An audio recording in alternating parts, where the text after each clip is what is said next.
ஆகாஷ் அத்தான் கிட்ட நான் எதுக்கு சொல்லணும்? அதான் நீங்களே சொல்லிட்டீங்களே. நான் என்ன சொல்றேன்னு புரியல. ஒரு நிமிஷம். அத்தா,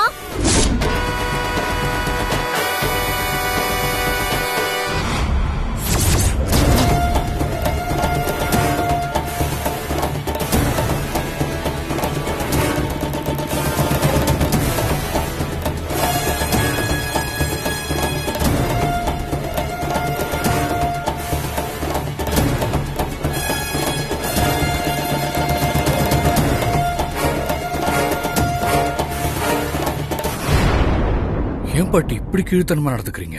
ஆகாஷ், என்ன இது? இவ பேச்ச கேட்டுக்கிட்டு நீ ஒளிஞ்சிருந்துகிட்டு உன் பாட்டிய வேவு பாக்குறியா? இது என்னடா புது பழக்கம்? பேச்ச மாத்தாதீங்க பாட்டி. நான் கேட்கறதுக்கு பதில் சொல்லுங்க. ஏன் இப்படி மோசமா நடந்துக்கிறீங்க? இது உங்களுக்கு கேவலமா தெரியலையே பாட்டி? ஒரு பக்கம் சாரதாம்மா என்னோட பெரியம்மா, சித்து என்னோட அண்ணன், இன்னொரு பக்கம் தென்றல் நிலாவோட கூட பிறந்த அக்கா. அந்த வகையில அவங்க எல்லாருமே நம்ம குடும்பத்துக்கு ரொம்ப ரொம்ப நெருக்கமான சொந்தக்காரங்க. அப்படிப்பட்டவங்க கிட்ட உங்களுக்கு ஏன் பாட்டி இவ்வளவு வெஞ்சன்ஸ்? சரி பாட்டி, சாரதா அம்மா, சித்து, தென்றல்னு அவங்க 3 பேருமே உங்களுக்கு ஆகாதவங்கள ஆயிட்டாங்க. அப்புறம் அவங்க வீட்டுல என்ன விசேஷம் நடந்தா உங்களுக்கு என்ன பாட்டி? நீங்க பாட்டுக்கு ஒதுங்கி போயிட வேண்டியதானே? அதை விட்டுட்டு எதுக்கு அந்த கல்யாணத்தை நிறுத்த இப்படி எல்லாம் தடங்கல் பண்றீங்க? உங்களதான் பாட்டி கேக்குறேன். ஏன் பாட்டி இப்படி எல்லாம் பண்றீங்க? நான் ஏன் இப்படி எல்லாம் பண்றேன்னு இவ கிட்ட சொல்லிக்கிட்டு இருந்தத ரூமுக்கு வெளியில ஒளிஞ்சுகிட்டு இருந்து கேட்டுக்கிட்டு தானே இருந்த. அப்புறம் எதுக்கு மறுபடியும் கேக்குற? அப்போ நிலா கிட்ட நீங்க சொன்ன காரணங்கள்லாம் உண்மைதானா? அந்த காரணத்துக்காக தான் நீங்க இந்த கல்யாணத்தை நிறுத்த பாக்குறீங்களா? பாட்டி சொல்லுங்க பாட்டி. இத பத்தி இதுக்கு மேல பேச வேண்டாம். எனக்கு தலை வலிக்குது. முதல்ல இவளை கூட்டிக்கிட்டு போய் இங்க இருந்து. பாட்டி ப்ளீஸ், சொல்றத கேளுங்க. இந்த கல்யாணத்துல சாரதாம்மா பெரிய நம்பிக்கை வச்சிருக்காங்க. அவங்களுக்காகவாது இந்த கல்யாணம் குறிச்ச தேதியில நடந்தாகணும் பாட்டி. அப்போதான் அவங்க முழுசா குணமாவாங்க. பிளீஸ் பாட்டி, தயவு செஞ்சு கல்யாணத்துக்கு எந்த தடங்களும் பண்ணாதீங்க. உன்னை இங்க இருந்து போன்னு சொன்னேன். பாட்டி நான் சொல்றத கொஞ்சம். இப்ப நீ இங்க இருந்து போக போறியா இல்லையா?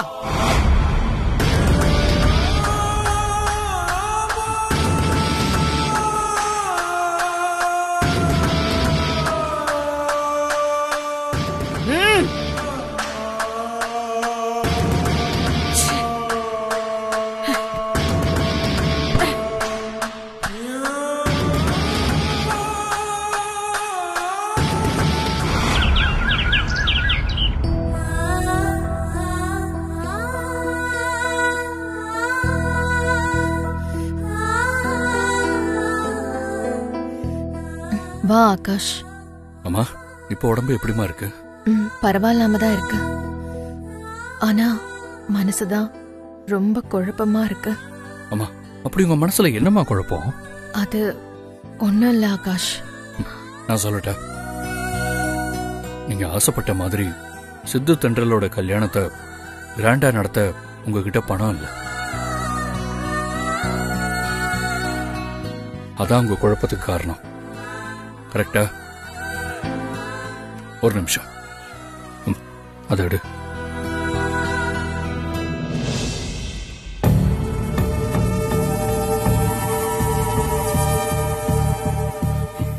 இந்தாங்கம்மா, இதுல 25 லட்சம் இருக்குமா, எடுத்துக்கங்க. எதுக்கு ஆகாஷ் இவ்ளோ பணம்? என்னம்மா இப்படி கேக்குறீங்க? சித்து தென்றலோட கல்யாணத்தை நடத்த உங்களுக்கு பணம் வேணும்ல, அதுக்காகத்தான். ஐயோ, இந்த ஆண்டாளம்மா கல்யாணத்தை நிறுத்த எப்படி எல்லாம் கஷ்டப்பட்டு இருக்காங்க. இவன் என்னடானா திடீர்னு பண்ணி 25 லட்சத்தை கொடுத்து கல்யாணத்தை நடத்துங்கன்னு சொல்றான். பணத்தை வாங்கிக்கோங்க. ஆண்டி யோசிக்காதீங்க. அந்த கந்தசாமி உங்ககிட்ட இடம் வாங்கிறேன்னு சொல்லிட்டு கடைசி நேரத்துல உங்களை ஏமாத்தின விஷயத்த நான் இவர்கிட்ட சொல்லிட்டேன். அதனாலதான் இவரே பணத்தை ஏற்பாடு பண்ணி கொண்டு வந்திருக்காரு. வாங்கிக்கோங்க ஆண்டி ப்ளீஸ். அம்மா, இந்த பணத்தை வச்சு நீங்க ஆசைப்பட்ட மாதிரி இவங்க கல்யாணத்தை எவ்வளவு ரிச்சா பண்ண முடியுமோ அவ்வளவு ரிச்சா பண்ணுங்க. இன்னும் பணம் தேவைப்பட்டா கூட கேளுங்க, நான் தரேம்மா. புடிங்க. இல்ல வேண்டாம் ஆகாஷ். ஏம்மா? நான் எப்படியாச்சும் பணத்தை ரெடி பண்ணிக்கிறேன் ஆகாஷ். எப்படி ரெடி பண்ணுவீங்க? கடவுள் ஏதாவது வழி காட்டுவாரு. ஆண்டி, இதையே அந்த கடவுள் காட்டின வழிதானே நினைச்சுக்கோங்களேன். இல்லம்மா வேண்டாம். என்கிட்ட எதுக்குமா பார்ஷாலிட்டி பாக்குறீங்க? நானும் உங்க பையன் தானே. சித்து என்னோட அண்ணன். அண்ணன் கல்யாணத்துக்கு தம்பி பணம் கொடுக்கறதுல என்ன தப்பு இருக்கு? ப்ளீஸ்மா வாங்கிக்கோங்க. வாங்கிக்கோங்க ஆண்டி ப்ளீஸ். இல்ல ஆகாஷ் வேண்டாம். அதான் ஏன்னு கேக்குறேன். புரிஞ்சுக்கோ ஆகாஷ், இந்த விஷயம் உன் பாட்டிக்கு தெரிய வந்தா பெரிய பிரச்சனை ஆயிடும். அம்மா, பாட்டியை விடுங்கம்மா, அவங்கள நான் சமாளிச்சுக்கிறேன். முதல்ல நீங்க பணத்தை வாங்கிக்கோங்க. சொன்னா கேளு ஆகாஷ். என்ன இருந்தாலும் இந்த பணத்துல உன் பாட்டிக்கும் உரிமை இருக்குல்ல. அப்படியெல்லாம் எதுவும் இல்லம்மா. சொத்தெல்லாம் பாட்டியோடதா இருந்தாலும் கம்பெனில நானும் ஒர்க் பண்றேன்ல, அந்த வகையில எனக்கும் அங்க ஷேர்ஸ் எல்லாம் இருக்குல்ல. என்னோட ஷேர்ஸ்ல இருந்து கொடுக்குறேன்னு வச்சுக்கோங்க. புடிங்க ப்ளீஸ். சித்து, தென்றல், நீங்களாவது சொல்லுங்களேன் ப்ளீஸ்.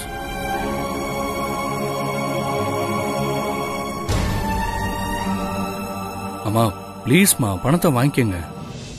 வேண்டாம் ஆகாஷ், தயவு செஞ்சு என்ன வற்புறுத்தாத.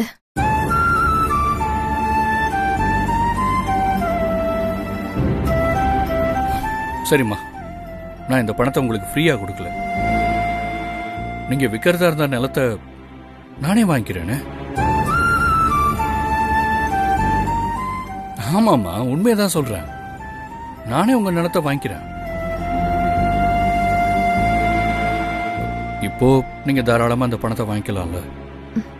இல்ல ஆகாஷ், அது எப்படி முடியும்? நிலத்தோட பத்திரம்தான் கந்தசாமி கிட்ட இருக்கே. நீங்க இப்படிலாம் சொல்லுவீங்கன்னு தெரிஞ்சுதான் நான் ஒரு சேஃப்டிக்கு ஆல்ரெடி அந்த கந்தசாமி கிட்ட போய் பேசிட்டேன். பேசினது மட்டும் இல்லம்மா, நீங்க அட்வான்ஸா அவர்கிட்ட வாங்கியிருந்த 5 லட்சத்தை கொடுத்துட்டு கையோட பத்திரத்தையும் வாங்கிட்டு வந்துட்டேன்.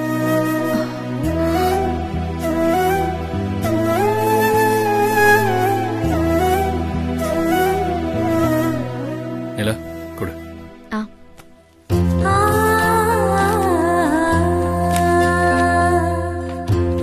இதாம்மா நீங்க அந்த கந்தசாமி கிட்ட கொடுத்த நிலப்பத்திரம்.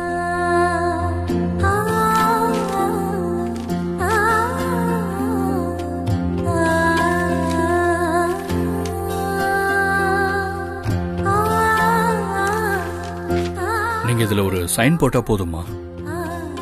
நான் ரெஜிஸ்ட்ரேஷனை முடிச்சு நிலத்தை என் பேருக்கு மாத்திக்கிறேன். இப்போ உங்களுக்கு எந்த பிரச்சனையும் இல்லைல்ல?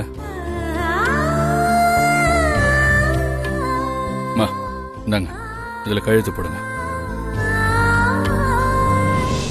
ஆண்டி, இன்னும் ஏன் ஆண்டி யோசிக்கிறீங்க? நீங்க உங்க நிலத்தை கொடுத்துதான் இவர்கிட்ட இருந்து பணத்தை வாங்குறீங்க. இதுல ஆண்டாள் பாட்டி எந்த பிரச்சனையும் பண்ண முடியாது. சந்தோஷமா கையெழுத்து போடுங்க ஆண்டி. மா, கையெழுத்து போடுங்கம்மா ப்ளீஸ்.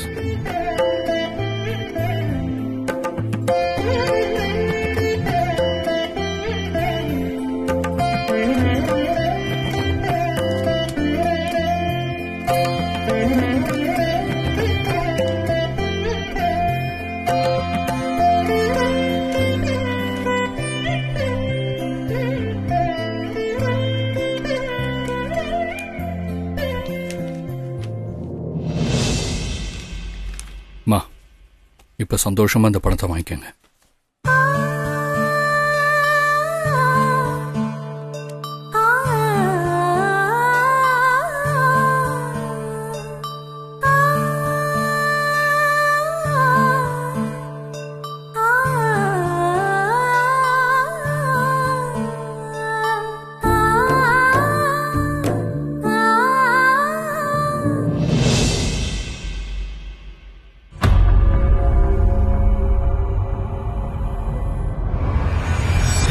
இவங்க 2 பேரும் ஜோடியா எங்க போயிட்டு வராங்க? நம்ம கிட்ட கூட கேட்கலையே.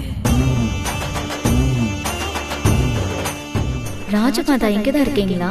எப்படி வெறுப்பேத்துறேன்னு பாருங்க. அதான் ஒரு நிமிஷம். என்ன என்ன பண்ணிட்டு இருக்க? முத்தம் தானே கொடுக்கறேன். இருங்கத்தா, இன்னொரு.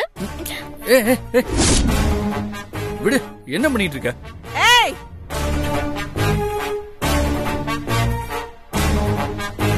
என்ன பண்ணிக்கிட்டு இருக்கீங்க? ஏண்டி, இது என்ன வீடா இல்ல சினிமா தியேட்டரா? யார் இருக்காங்க என்னன்னு கூட பார்க்காம பெட்ரூம்ல செய்ய வேண்டிய கர்மத்தை எல்லாம் நடு வீட்டுல செஞ்சுக்கிட்டு இருக்க. நான் அப்படி என்ன தப்பு பண்ண? என் புருஷன் பண்ண சாதனைய பாராட்டி அவருக்கு ஒரு முத்தம் கொடுத்தேன், அவ்வளவுதான். என் புருஷன் பண்ண சாதனை என்னன்னு கேட்க மாட்டீங்களா? நிலா, சுமாரு இருங்கத்தான். பாட்டி கேட்கலனாலும் நான் அத சொல்லிதானே ஆகணும். நீங்க செஞ்சது இவ்ளோ பெரிய சாதனை, அத பாட்டி தெரிஞ்சுக்க வேண்டாமா? பாட்டி, நீங்க அந்த கந்தசாமி மூலமா சாரதா ஆண்டிக்கு ட்ரபிள் கொடுத்து நீங்க என் அக்கா கல்யாணத்தை நிறுத்த தடங்கல் உண்டு பண்ணீங்கல்ல. ஆனா உங்க பேரன் என்ன பண்ணாரு தெரியுமா? அதே கந்தசாமி ஆஃப் பண்ணி கல்யாணத்தை நடத்துறதுக்கு சாரதா ஆண்டிக்கு ஹெல்ப் பண்ணிருக்காரு. ஆகாஷ், இத என்ன சொல்றா? அவர்கிட்ட ஏன் கேக்குறீங்க? நான் தான் சொல்லிக்கிட்டு இருக்கேனே. நிலத்துக்காக சாரதா ஆண்டி கந்தசாமி கிட்ட அட்வான்ஸ் 5 லட்சம் வாங்கியிருந்தாங்கல்ல, அதுக்கான பணத்தை அத்தான் கந்தசாமி கிட்டே திருப்பி கொடுத்து நிலத்தோட பத்திரத்தை வாங்கிட்டாரு.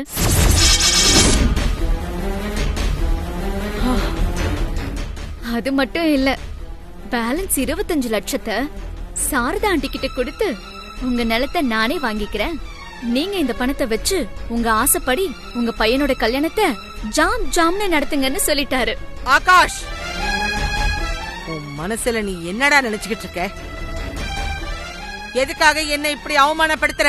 நான் உங்களை அவமானப்படுத்தல பாட்டி, நீங்க செஞ்ச தப்ப நான் சரி பண்ண. ஏய், உனக்கு யாருடா அந்த அதிகாரத்தை கொடுத்தது? யார கேட்டு இப்படி பண்ண?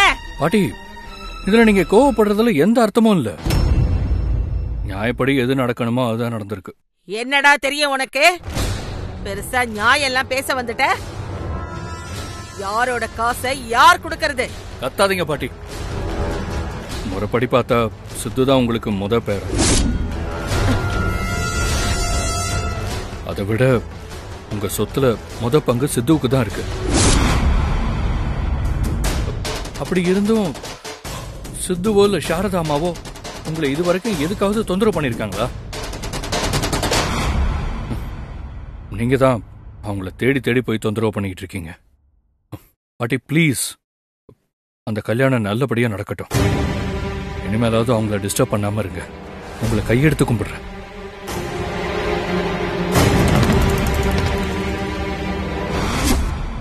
என்ன பாட்டி, உங்க கதையில இப்படி ஒரு ட்விஸ்ட் வரும்னு எதிர்பார்க்கவே இல்லல்ல? இனிமே உங்களால என் அக்கா கல்யாணத்துக்கு எந்த ட்ரபிளும் கொடுக்க முடியாது. நீங்களே ஆச்சரியப்படுற அளவுக்கு என் அக்கா கல்யாணம் சிறப்பான தரமான சம்பவமா நடந்தே தீரும். என்ன நான் சொல்றது சரிதானே? ஊ சொல்றியா பாட்டி? ஊ சொல்றியா பாட்டி?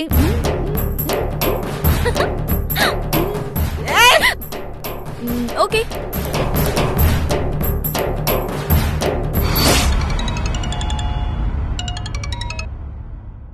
அம்மா சொல்லுங்கம்மா. ஆகாஷ் அங்க வந்து சாரதாவுக்கு பணம் கொடுத்தானா? ஆமாமா, அந்த தம்பி பணம் கொடுத்தாங்க. என்னடி ஆமாமான்னு ரொம்ப சாதாரணமா சொல்லிக்கிட்டு இருக்க? அவங்க வந்து சாரதா கிட்ட பண விஷயம் பேசும்போதே நீ எனக்கு போன் பண்ணி தகவல் சொல்லி இருக்கணும்ல? இல்லம்மா, நான் வந்து சாரதா பணத்தை வாங்க மாட்டேன்னு தான் நினைச்சேம்மா. நான் நினைச்ச மாதிரியே வேண்டான்னு சொல்லிட்டா. உங்க பேரன் தான் அப்படி இப்படின்னு பேசி நிலத்தை நானே வாங்கிக்கிறேன், இந்த கந்தசாமி கிட்ட வாங்கின பணத்தை அவர்கிட்டயும் செட்டில் பண்ணிட்டேன்னு சொல்லி ரொம்ப வற்புறுத்தி சாரதாவை கையெழுத்து போட வச்சாரு. இந்த ஆகாஷை என்ன பண்றதுன்னே தெரியல. சரி, அவனை விடு. உங்க அப்பா இப்ப எப்படி இருக்காரு? அப்பா கொஞ்சம் நல்லா இருக்காருமா. நீங்க கொடுத்த பணத்தை நான் உடனே ஊருக்கு அனுப்பிச்சிட்டேன். அதுக்கப்புறம் தான் அவருக்கு ட்ரீட்மெண்ட்டையே ஆரம்பிச்சிருக்காங்க. இப்ப கொஞ்ச நேரத்துக்கு முன்னாடி தான் நான் அப்பா கிட்ட வீடியோ கால் பேசினேன். சாஞ்சுக்கிறியா? நல்லாதான் இருக்காரு. தலகாணி வைக்கட்டுமா? சாஞ்சுக்கிறியா? ரொம்ப நன்றிமா, என் அப்பாவோட உயிரை காப்பாத்தி இருக்கீங்க. நன்றி எல்லாம் இருக்கட்டும். நீ அந்த சாரதாவுக்கு 4வது டோஸ் மருந்த கொடுத்துட்டியா இல்லையா? இல்லம்மா, அது நான் மருந்து கொடுக்கணும்னு நினைக்கிறப்பெல்லாம் பாத்தீங்கன்னா அந்த சித்து, தென்றல், நர்ஸ் அப்படின்னு யாராச்சும் ஒருத்தர் அந்த சாரதா பக்கத்துல இருந்துட்டே இருக்காங்க. அதனாலதான் கொடுக்கவே முடியலம்மா. அப்போ நீ இன்னும் அவளுக்கு 4வது டோஸ் கொடுக்கவே இல்ல, அப்படித்தானே? நீங்க கவலைப்படாதீங்கம்மா, நான் இன்னைக்கு கொடுத்துறேன். இல்ல நீ உன் அப்பாவை பத்தின கவலையிலேயே இருக்கேன்னு நினைக்கிறேன். நீ உடனே பேசாம ஊருக்கு கிளம்பு. நான் வேற யாரையாவது ஏற்பாடு பண்ணி சாரதாவுக்கு அந்த மருந்தை கொடுத்துக்கிறேன். வேண்டாமா, நான் எப்படியாச்சும் அந்த வேலையை முடிச்சு கொடுத்துறேன். என் அப்பா உயிரை காப்பாத்தி இருக்கீங்க, அதுக்காகவாவது அந்த நன்றி கடனுக்காக கண்டிப்பா நீங்க கொடுத்த காரியத்தை முடிச்சு காட்டுவம்மா. உன்னை நம்பலாமா? அம்மா, என்னம்மா இப்படி கேக்குறீங்க? என்ன நடந்தாலும் சரி, இன்னைக்கு ராத்திரிக்குள்ள அந்த மருந்த சாரதாக்கு எப்படியாவது கொடுத்துருவம்மா. நீங்க என்ன நம்புங்க, நிம்மதியா தூங்குங்க. இப்ப உன் வார்த்தைய நான் நம்புறேன். சரி, நான் அப்புறம் கூப்பிடுறேன். ஏய் சாரதா, நீ அந்த மருந்த 4வது தடவை சாப்பிட்டேன்னு வெயி, அப்புறம் உன்னால எந்திரிக்கவே முடியாது. சாகுற வரைக்கும் படுத்த படுக்கதான். அப்புறம் எப்படி நீ உன் பையன் கல்யாணத்தை நடத்துவேன்னு நானும் பாக்குறேன்.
சாரதா, சாரதா,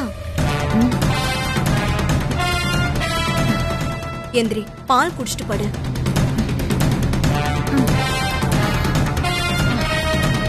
இந்த பாலை குடிச்சிட்டு தூங்கு. இல்ல, உட்காந்துக்கிறேன்.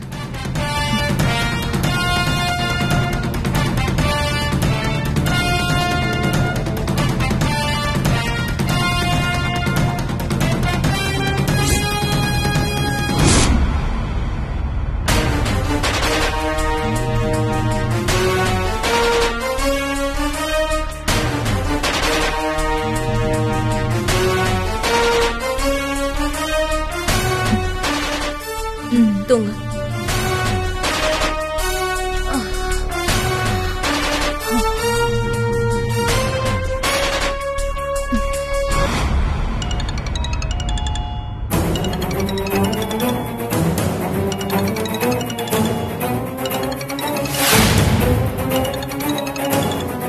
ஹலோ சுகந்தி, நீ சொன்ன வார்த்தையை காப்பாத்திட்டியா? ஆமாமா, இப்பதான் நீங்க சொன்ன மருந்த 4வது டோஸா பால்ல மிக்ஸ் பண்ணி சாரதாவுக்கு கொடுத்தேன். நீ சொல்றது உண்மைதானா? ஆமாமா, கொடுத்துட்டேன் இப்பதான். இது போதும் சுகந்தி. இனி அந்த சாரதா 10 நாளைக்காவது படுத்த படுக்கையாதான் இருப்பா. அதுக்கப்புறம் அவ பையன் கல்யாணத்தை எப்படி நடத்துறது? கண்டிப்பா இந்த கல்யாணம் நடக்காது. அம்மா, நீங்க கொடுத்த மருந்தால சாரதாவுக்கு உயிருக்கு ஒன்னும் ஆபத்து வராதுல்ல? அவ அந்த மருந்த 4 தடவை சாப்பிட்டிருக்கா. இதுக்கப்புறமா எப்படி அவ சாகாம இருப்பா? அம்மா, என்னம்மா எதுவும் சொல்ல மாட்டேங்கிறீங்க? நீ ஏன் சுகந்தி திரும்ப திரும்ப இதையே கேட்டுக்கிட்டு இருக்க? உனக்கு எத்தனை தடவை சொல்றது? அந்த மருந்தால உயிருக்கு எந்த விதமான ஆபத்தும் வராது. எனக்கு அவ பையன் கல்யாணம் நடக்காம போகணும், அவ்வளவுதான். சரிங்கம்மா, நான் நினைச்ச மாதிரி அந்த கல்யாணம் மட்டும் நடக்காம போகட்டும். அதுக்கப்புறம் நான் உனக்கு பல லட்ச பணம் கொடுக்க போறேன். ரொம்ப சந்தோஷமா. சரி சுகந்தி, நான் காலையில கூப்பிடுறேன். சரி.